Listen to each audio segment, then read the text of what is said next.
안녕하세요. 자유교회 이진우 목사가 보내드리는 아침 묵상입니다. 오늘도 예수 그리스도의 향기를 내는 복된 하루가 되시길 바랍니다. 6월 30일 화요일 아침 묵상입니다. 오늘은 분노로 나타난 다윗의 교만이라는 제목으로 사무엘상 25장 21절로 22절의 말씀을 묵상합니다. 다윗이 이미 말하기를 내가 이자의 소유물을 광야에서 지켜 그 모든 것을 하나도 손실이 없게 한 것이 진실로 호사라. 그가 악으로 나의 손을 갚는도다. 내가 그에게 속한 모든 남자 가운데 한 사람이라도 아침까지 남겨두면 하나님은 다윗에게 벌을 내리시고 또 내리시기를 원하노라 하였더라. 오늘도 하나님의 말씀을 묵상하며 하루를 시작하는 모든 이들에게 하나님의 도우심과 보호하심의 은혜가 충만히 임하길 축복합니다. 엔게디 광야에서 다윗은 사울에게 복수할 완벽한 기회가 찾아왔습니다. 하지만 원수 갚는 것은 하나님께 있다며 복수의 기회를 용서의 기회로 삼았습니다. 하지만 바란 광야에서 다윗은 탐욕스럽고 어리석은 나발과 그의 식솔들을 물살하려고 군대를 동원하여 그의 집으로 달려가고 있습니다. 물론 이 모든 원인은 다윗의 선의를 무시하고 모욕한 어리석은 나발에게 있는 것이 분명했지만 그렇다고 나발의 집안을 몰살하려는 다윗의 모습도 평소와는 전혀 다른 모습이었습니다. 도대체 왜 다윗에게 이런 일이 생겼을까요? 다윗은 왜 제멋대로 하나님의 이름까지 거론하며 복수를 다짐하고 있는 것일까요?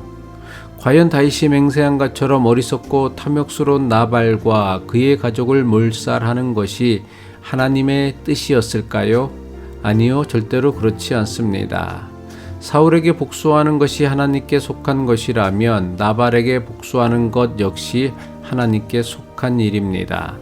사람에 따라 똑같은 하나님의 말씀을 다른 방식으로 적용하는 것은 하나님의 말씀을 함부로 이용하는 것이지 하나님의 말씀을 제대로 지키는 것이 될 수 없습니다.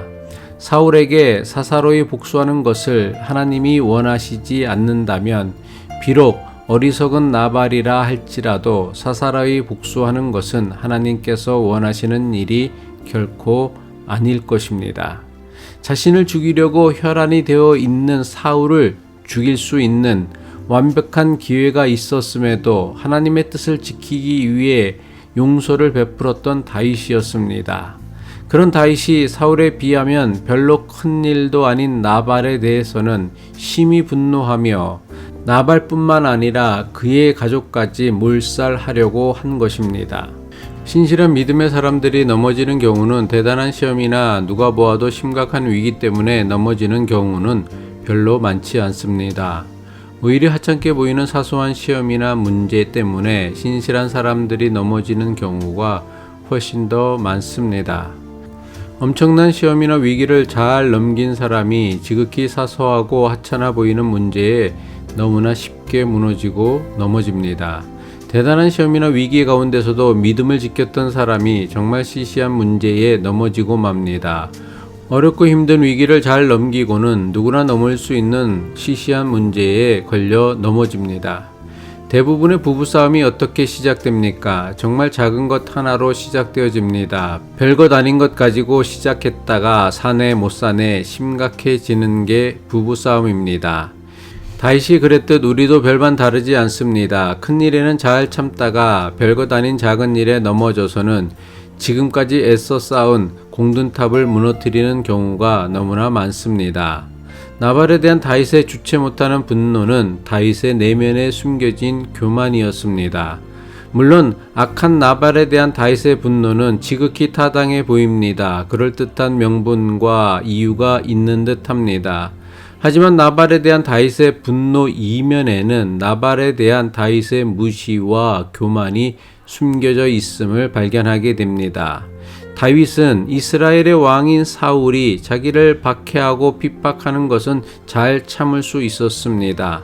하지만 나발이라는 변변찮은 인간까지 자신을 무시하고 모욕하는 것은 도저히 참을 수 없었습니다. 물론 다윗이 어리석고 탐욕스러운 나발에게까지 무시당하고 모욕당하는 것이 분명 분하고 억울한 것은 사실입니다. 하지만 다윗은 엔게디 광야에서 사울을 용서하였던 거룩함을 잃어버리고는 사울과 비슷한 광기에 사로잡혀서는 하나님의 이름을 들먹이며 나발의 가문을 몰살하려고 합니다. 이것은 다윗의 내면에 감추어진 교만이었으며 다윗의 숨겨진 교만이 어리석은 나발로 인해 드러나게 된 것입니다. 이것은 우리도 별반 다르지 않습니다. 나보다 힘이 세거나 권세가 높은 사람이 괴롭힐 때는 대부분의 사람들이 저항하지 않고 잘 참아냅니다. 하지만 나보다 약한 사람이, 나보다 못하다고 생각하는 사람이 나를 무시할 때는 걷잡을 수 없이 분노를 폭발하는 경향이 우리 모두에게 있습니다.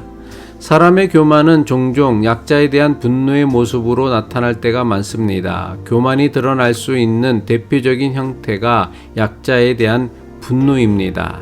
약자에 대한 분노가 왜 교만입니까? 가난할 때, 힘없을 때 분노하는 경우는 별로 없습니다. 좀처럼 분노하지 않습니다. 그럼 우리는 언제 분노합니까?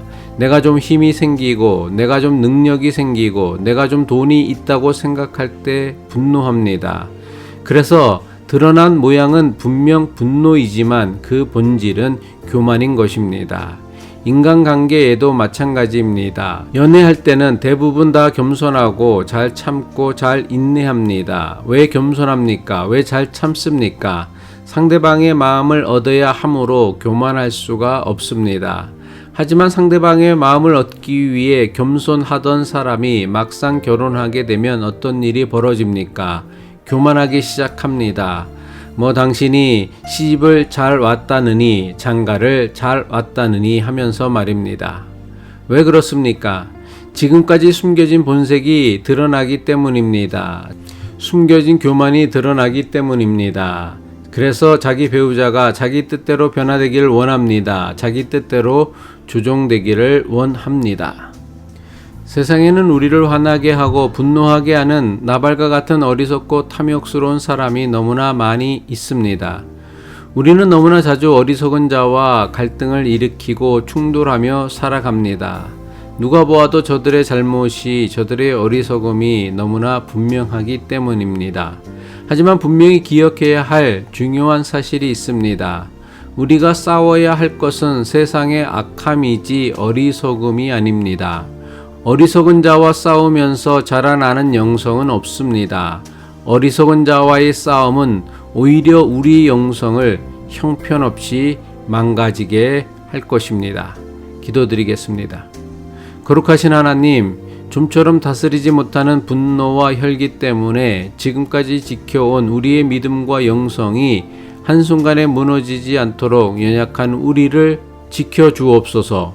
어리석은 자와 싸우다 같이 어리석은 길에 빠지지 않도록 우리를 도우시며 마땅히 저항하고 대적할 자를 분별하는 지혜와 용기도 주옵소서. 예수 그리스도의 이름으로 기도합니다.